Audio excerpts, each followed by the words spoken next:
Hey everyone! Our journey of ranking absolutely every Spider-Man video game in existence with the help of my Stasocritic scoring system, like always detailed in the pinned comment, is coming to an end. Until new titles get released, of course. But we started in 1982 and now more than 80 games later we have reached 2018. The quality of Spider-Man games has ranged from abysmal to fantastic, so the question is, will these new Spider-Man titles surpass the quality bar that was set before them? Honestly, I think you all know the answer to this question. But as usual, let's take everything in order.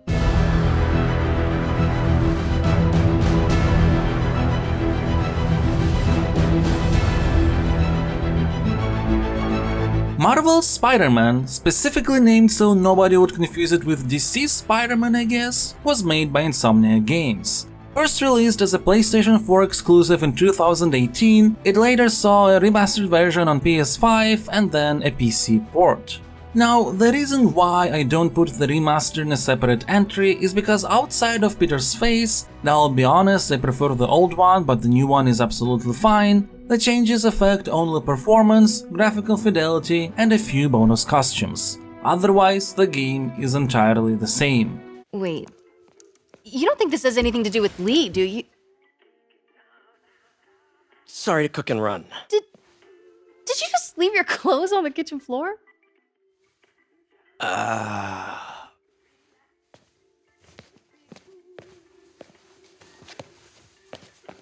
Where do you want me to, Just the couch is fine. See you later? Yeah. Now, the first thing you have to know about Marvel's Spider-Man is that I cried at the end. And crying when playing games is something I do incredibly rarely. This can happen only when the amount of emotional engagement is exceptionally high. I have been a Spider-Man fan since the 2000s, I've read tons of comic books, watched lots of animated shows and of course movies, and obviously played a bunch of games, and I can safely say that this is, if not the best, then definitely one of the best Spider-Man tales I have ever experienced in all these years. Is it perfect? No, I wish more time would have been spent fleshing out Martin Lee before his descent into Mr. Negative. Dealing with the Sinister Six in the third act is a bit rushed, and Spider-Man's dubious relationship with the police is mostly hand-waved thanks to him being friends with Captain Yuri Watanabe. As a result, tapping into the Big Brother surveillance to find crime feels a bit weird. That's one part where you feel that JJJ, who in this version of the universe fittingly hosts his own very right-wing podcast, may have a point. But comparatively speaking, that's just small caveats in what's otherwise an amazingly written game with really fleshed out characters, world building and a very good exploration of the theme of responsibility. And I know that a story about responsibility is almost generic for the Spider-Man franchise, but there is one aspect that makes this one really special. Spider-Man often faces choices, and usually those choices are very time-sensitive, something that has to be done in the moment, often with sacrifices involved.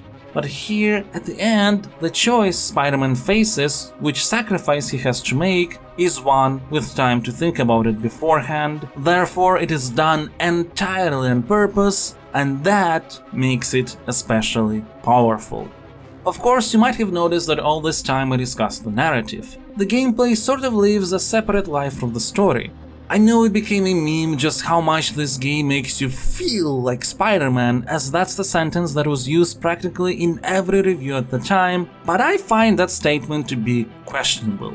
Because to me, the aforementioned choices are a big part of what it is to feel like Spider-Man. How it is to juggle personal and superhero lives while trying to make the right choices in both. There are ways to create this feeling while not going against AAA sensibilities, but in this game it's entirely up to cutscenes. Gameplay is not affected. In fact, there are a lot of things that might seem a bit questionable, though to the game's credit most of the time it tries to contextualize everything in a way that would fit the character. For example, you can kick everyone off the roof, but there is an automatic gadget that's going to web enemies up towards the nearby walls to make sure they don't fall to their deaths. throw a rocket back at the absolutely not a superhuman that fired it at you. It is webbed up, so nothing will kill them, including the heavy weight of the missile itself. Holistically, the game is all about having tons of fun enjoying Spider-Man's powers with zero stakes, consequences, or responsibility, a far cry from the narrative themes. And even world activities can fall apart a bit should you think about them. For example, the backpacks. Their inclusion in various tricky spots breaks up the pace of the game and promotes more web swinging. It works, it's fun, and you learn some lore. But does it really make sense for Spider-Man to lose 55 backpacks with nobody finding them at all over the course of 8 years? Not really. But at least this sort of stuff has an explanation, unlike skill trees. In one of the earliest cutscenes of the game, Spider-Man does things that can't be unlocked until at least halfway through the campaign. Or what about the overcomplicated token economy, where every side activity provides one of 6 various token types used to get mods and upgrade gadgets? It's just arbitrary gamey things. Then there's stuff that is sort of justified but doesn't entirely fit, like the attempt to make gameplay Peter Parker matter through absolutely separated puzzle mechanics. Don't get me wrong, the puzzles are fine and interesting enough when taken on their own, but they halt the pacing of the game considerably, though you can turn on the option to have the ability to skip them. And we can't forget about cases where you put in the shoes of Mary Jane and Miles Morales to participate in some mandatory stealth sections. Even stealth segments as Spider-Man can be considered a bit rudimentary, but at least they're polished. These ones, on the other hand, are not great at all. The enemy detection rate is quick and it always leads to an insta-fail. Plus, most of these stealth sections are about avoiding being seen and using distractions on particular points. Only in the very last one will you actually have access to a whole set of 2 tools, being able to throw a lure wherever you need and have the ability to take down enemies. Definitely makes it the most enjoyable non-Spidey stealth section, although given the competition that's not saying much. In general, if you think about it, the game's mission and activity design is not a particularly strong suit. They are at their best when they sprawl through varying environments while providing different goals, like the E3 showcase mission where you fight through multiple floors of a construction site and then chase a helicopter. That helicopter is destroying the city. I know. You need to bring it down. I know. Maybe you could superhero a little faster? Working on it, Yuri. Call you when it's done. There is a mission where you have to disable armored cars and fight on top of a truck, followed by a psychedelic venture inside your own mind. And of course, there is the missions dedicated to the boss fights. All those are exhilarating, even when they somewhat limit the gameplay like the final 2 bosses. But then there are also absolutely amazing examples like the double air fight against Vulture and Electro. Some stuff that's interesting from the narrative perspective is somewhat underwhelming in terms of gameplay. For example, the mission where you have to find the location of the dumpster truck that took away things that were thrown out of your apartment after eviction. It has an enjoyable story and dialogue, but really it's just a set of 3 different waypoints followed by a fight with a group of enemies to test a new gadget at the end. It's not bad, not at all, just that it feels more like a side mission dressed up as a main one. There's not enough meat to it. And the actual side content can fall a bit flat. Here's the thing, if you take a look at any side mission on its own, it's actually pretty fine. But they repeat far too often. There's nothing wrong with the hideout gameplay where you have to defeat 6 waves of enemies, although it is disappointing that if you stealthily defeat all mooks originally present in the area, then the second wave and combat is forced upon you. Any single hideout activity is absolutely solid when taken on their own. But there's 19 of them, and having to defeat 6 waves in each is a bit too much. Random crimes are enjoyable enough as a quick distraction. Jumping in to prevent a robbery is fun, stopping car chases is fun, but 100% completion requiring you to complete 5 random crimes per faction, of which there are 4 in pretty much every district? Yeah, too much. The best side mission type is actually Harry's research stations, where you have to complete different goals that will benefit the environment and prevent these research stations from getting closed. there's a variety of interesting challenges, like having to swing around only certain heights due to electromagnetic fields, having to stay above water to spray a cure for fish, flying around buildings to destroy some grates with webbing to decrease pressure, even having to avoid lightning hitting you as you try to transmit data from satellite to a certain location. Now these are fun and varied side missions. But even then, some just rehash the same mechanics under a different premise. And I know it looks like I'm listing a lot of problems, but most of these are arguments why some of these aspects are not good enough, rather than why they're bad, which obviously they aren't. Besides, rarely anything I mentioned actually feels like a problem, as it's still very enjoyable to play thanks to very polished core mechanics.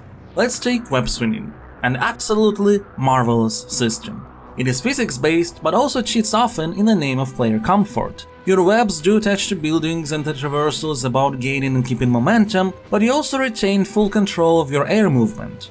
And if you just swing without pushing your stick in any direction, the game will adjust the arc and the length of the web so you would move in as straight a line as possible. When you get very close to the street level, the arc and web length are adjusted again so you wouldn't crash against the ground or cars. Your web also doesn't collide with thin objects like lampposts or tree branches. At one last touch, when colliding with walls, Spider-Man starts wall running automatically. This is how the game makes sure that navigating around its world is never frustrating or constantly stressful.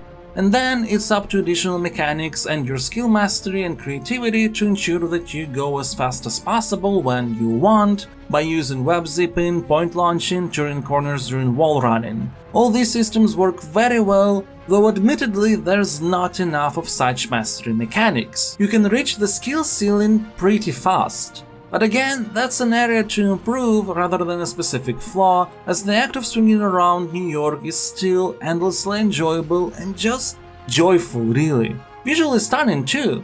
I mean, obviously this rendition of New York is beautiful, animations are amazing, but there are so many cool tricks the game does to add this cinematic flair. For example, the field of view changes depending on if you're on ground or in air swinging. The music during open world exploration plays only while you're flying. If you just sit on a rooftop, you'll hear only the ambient noises, and when you jump down, the music will start building up and it will go full force only once you start swinging. It's great!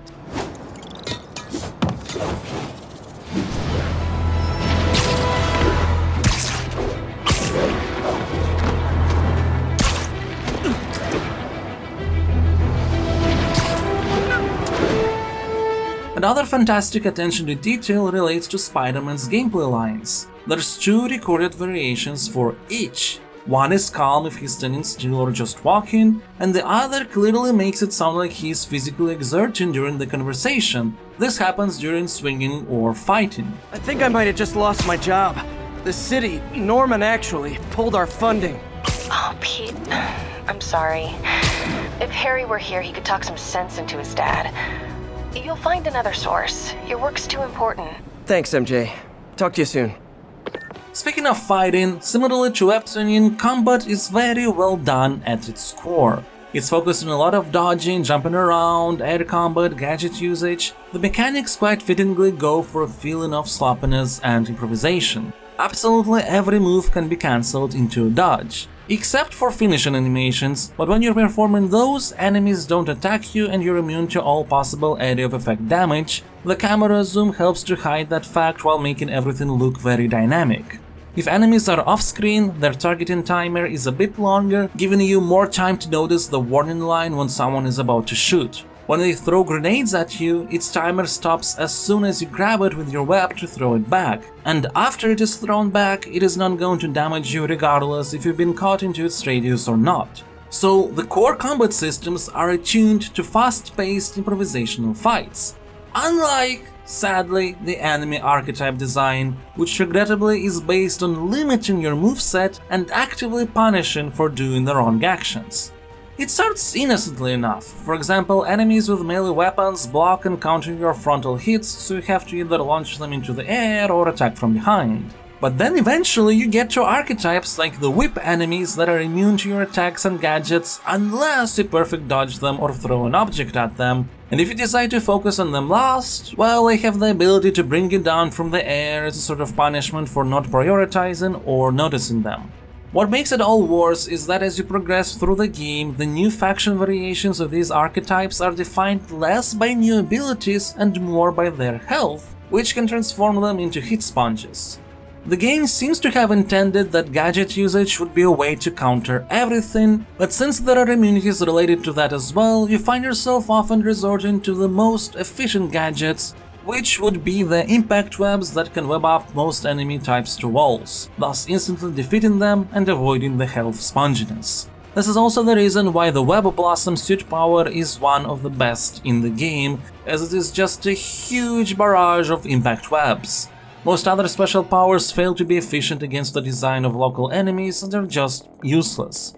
Because of all this, I have to admit that enemy encounters can become pretty annoying in Act 3. You're just constantly met with the limitations, and instead of trying to find creativity in the way you battle, you're forced to choose the most effective approach. And I just would like to point out that there is nothing wrong with that kind of enemy design in principle, it's just that it doesn't gel well with the improvisational direction of Spider-Man's combat systems. But again, while the two are certainly interconnected, the flaws of enemy design don't make the actual combat system worse, and I guess that's why at the end of the day it doesn't have a sufficiently negative impact on gameplay enjoyment. Spider-Man is an absolute blast to go through. I actually 100%ed it at least 3 separate times since release. So I definitely think Marvel's Spider-Man deserves a Stasocritic rating of 96. It's a flawed game, yes, but it's still a fantastic one. The story is amazing, the core gameplay is top-notch, only some things surrounding it don't let it fully shine, including mission design, which for the most part is just good, which doesn't compare well with parts of the game that are great. But this 2018 title, without a doubt, has set a new quality bar for Spider-Man games to reach.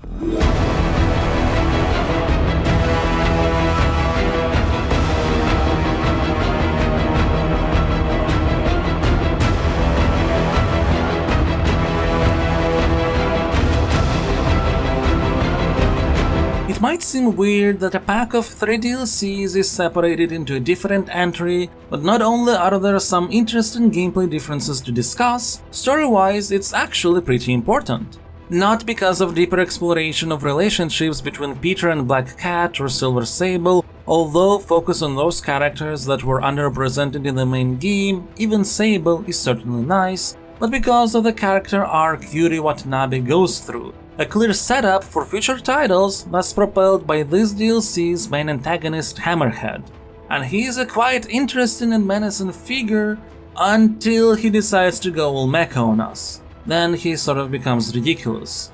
There are some interesting additions to the base game's designs, like the way challenges are made. Though honestly I can't decide if Screwball, the villain who made them, is a well-written character or not, because she is so obnoxious and annoying. But also she's supposed to be obnoxious and annoying.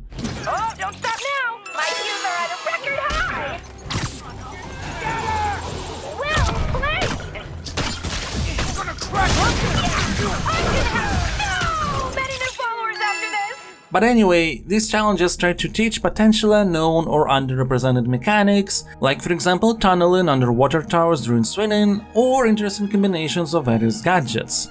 And you'll need those combinations because the enemy archetype design goes all in on not only limiting your moves, but also limiting gadgets even more, with enemy archetypes previously susceptible to them becoming immune. By the episode 3 of DLC, your fighting style is going to be focused on abusing some gadget combinations that are still effective enough, because those enemies have so much health and block so many of your moves, they come at you alongside a ridiculous amount of rocket launcher enemies.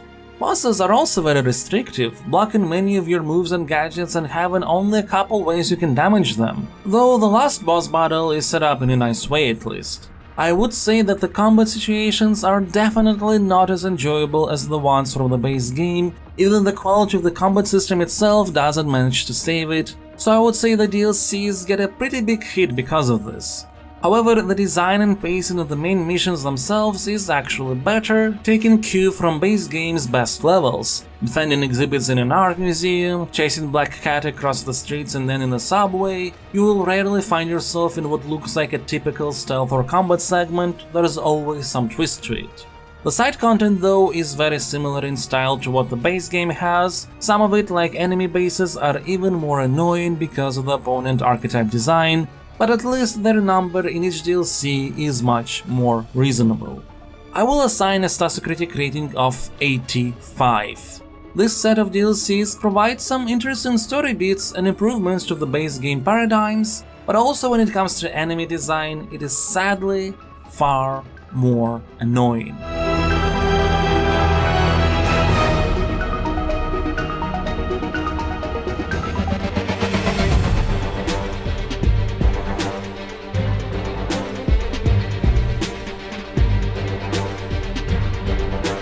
First things first, I believe this game should have been called Spider-Man 2. I know it reuses the same city from Marvel's Spider-Man, though refurbished with snow and tons of Christmas decorations. I know the core mechanics are also exactly the same, but with different animations that fit the character of Miles more and obviously some additions.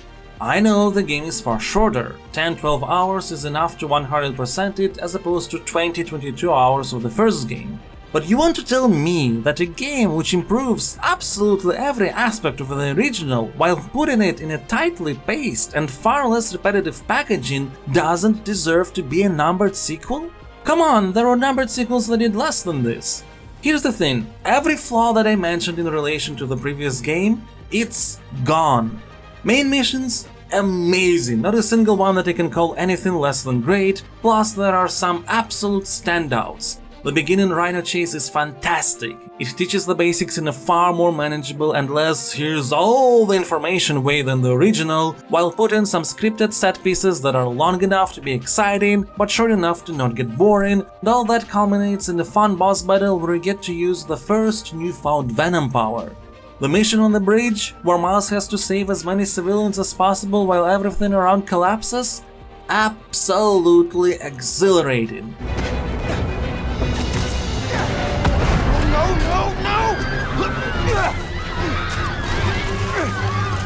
I can stop this!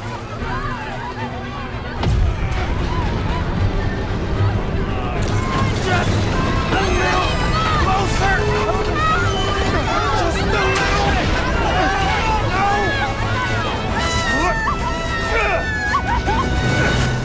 And the final boss battle against the Tinkerer from gameplay perspective is better than the last two final fights of the original game combined, where instead of being tunneled into a single particular strategy, you get to use the full breadth of your Venom powers in a fast-paced, tense, exciting action sequence.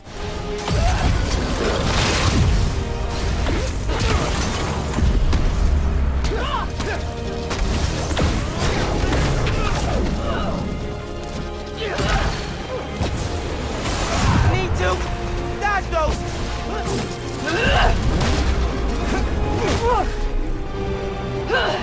Venom powers and the way they're accessed are a far more comfortable alternative to the original's gadgets. And while they're fine, with Miles having only 4 gadgets as opposed to 8, it is far less cumbersome to switch between them in the context of existing systems, and each gadget serves more of a support role than anything. Enemy archetypes are also much better designed. Various enemies do have some immunities, and you're usually taught a particular Venom power to deal with them, but there are a couple of important differences between enemies here and ones in the previous game. First, there are far more ways to circumvent an immunity than a particular power, and second, enemies block or dodge things they're immune against, but don't actively punish you for trying to be creative or self-express through combat.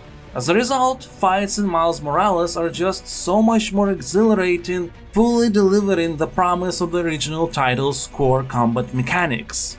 Stealth is also much more interesting because with the newly added camouflage you can move around the environment much faster, and also you don't have to be on a perch for a stealth takedown at a distance. There are wall and ceiling takedowns as well, again increasing the amount of useful movement types in a sneaky scenario. And remember how I pitied that in the original game taking down all enemies in a base stealthily would force combat anyway as a new wave would arrive? Well, not only Miles Morales removes the wave system entirely, you can actually fully stealth your way through a base without getting detected. And there's only 6 of them in the entire game, which is great as they don't manage to get old as bases in the original game did. And in fact, the amount of side content and collectibles is far more reasonable. Plus, you don't need to complete a bunch of random crimes to 100% the game. But also, there are far more side missions that are actually missions, not activities like bases, where someone asks for help through the newly added Friendly Neighborhood Spider-Man app. This also enhances the feeling of Spider-Man being a far more closer member to the community, which helps with the story that focuses on Miles' growth while Peter is away. He tries to learn how to be the only Spider-Man in town, while also helping people that are underrepresented and seen as disposable. He fails, but he keeps getting back up, which leads to some incredibly poignant moments. Who is he? That guy? He's our Spider-Man. Did I tear up? Yes, I did. Though the story is a bit truncated and sometimes rushed, I definitely think that the relationship with the Tinkerer needed a bigger focus. It's still very well structured and explores powerful themes of family, trust, and not only believing in yourself, but also being yourself. While it might have needed a bit more time in the oven, it is still a really great and well-written story. One that also connects itself to gameplay quite well, without spoiling anything, mostly through the use of Venom powers. And in general, Miles Morales has cleaned the connective tissues up that didn't quite make sense in the original game. The economy now focuses on just 2 token types instead of 6, with one of them actually having a proper contextualization in the world. A bunch of actions become your base skills without the need to purchase them in the skill tree, which in turn is more about upgrading your existing Venom and Camouflage powers. But there are also abilities outside the skill tree that you get by completing Peter's holographic training challenges, each focusing on a particular mechanical aspect related to combat, stealth, or navigation. These challenges culminate in what is a really engaging and funny battle against 2 holographic vultures. Why are we so evil, Vulture? Avenge me, brother! No! You defeated my metaphorical brother! I'm metaphorically pissed, Spider-Man! And I'm metaphorically loving this! And yeah, perhaps the swinging system didn't see many upgrades besides being able to use Venom powers to shift yourself upwards while also adding more tricks to your disposal, so the skill ceiling still stays relatively low, but also that doesn't make the system any less enjoyable. It's as fun as ever to swing around the city. There are some other aspects that are not exactly perfect. While the game doesn't feature an absolutely separate puzzle gameplay anymore, the electric note puzzles that you complete with webbing and Venom powers are perhaps a little bit overused and not that interesting. But they're also quick to solve and inoffensive. Some activities like the sound samples are a little bit annoying, but there's 10 of them and they're still quite quick to complete. And the game tries to add variety to its existing activities anyway. Some caches belonging to the underground are hidden in pretty smart ways, you need to use camouflage to get one of the time capsules from an active construction site, and these might feel like little things, but they matter to avoid the feeling of monotony. Plus, Miles Morales features what is possibly the absolute best unlockable Spider-Man costume ever, that also changes up the finisher animations.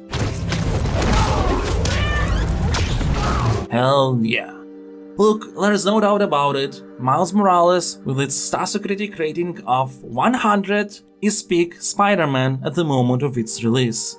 It's Spider-Man 2018 on steroids. As I said, it's not exactly perfect, but it's very, very close to being so. Just an amazing game and another step in the increasing quality bar of Spider-Man titles. This one though will be pretty hard to beat.